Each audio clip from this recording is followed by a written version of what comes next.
கிரிக்கெட்டின் கடவுள் என்று அழைக்கப்படும் சச்சின் டெண்டுல்கர் எதிர்க்க பயந்த ஒரு பந்துவீச்சாளர் இருக்கிறார் என்பது தெரியுமா?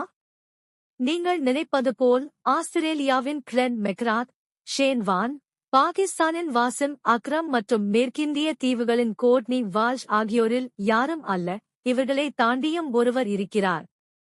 இந்தியர்களுக்கு கிரிக்கெட் என்று கேட்டவுடனே சில வீரர்கள் நினைவுக்கு வருகிறார்கள். இந்த பட்டியலில் சச்சின் டெண்டுல்கர் முதலிடத்தில் உள்ளார். கிரிக்கெட்டின் கடவுள் என்று மக்கள் அவரை அழைக்கத் தொடங்கிவிட்டார்கள்.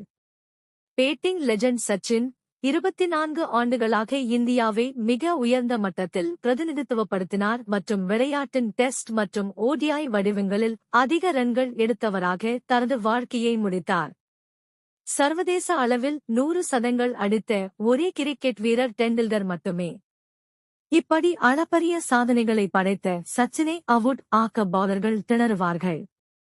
உலகின் சிறந்த பவுலரான ஆலன் டொனால்டு இதனை ஒருமுறை உறுதிப்படுத்தி பேசுகையில், நான் 3 பேட்ஸ்மேன்களுக்கு பந்து வீசச் சிரமப்பட்டேன் என்று சந்தேகமில்லாமல் கூறுவேன்.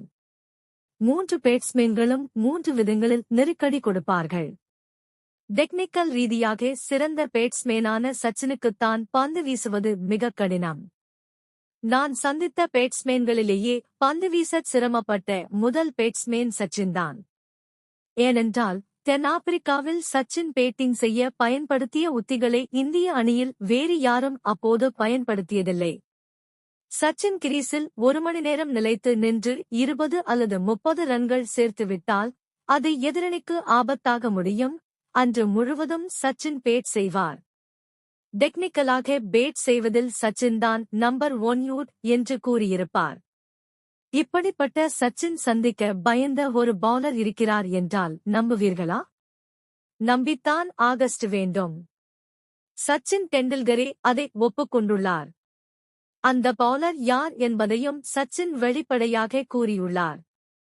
ஆனால் நீங்கள் நினைப்பது போல் ஆஸ்திரேலியாவின் கிளென் மெக்ராத், ஷேன் வார்ன், பாகிஸ்தானின் வாசிம் அக்ரம் மற்றும் மேற்கிந்திய தீவுகளின் கோட்னி வால்ஷ் ஆகியோரில் யாருமல்ல.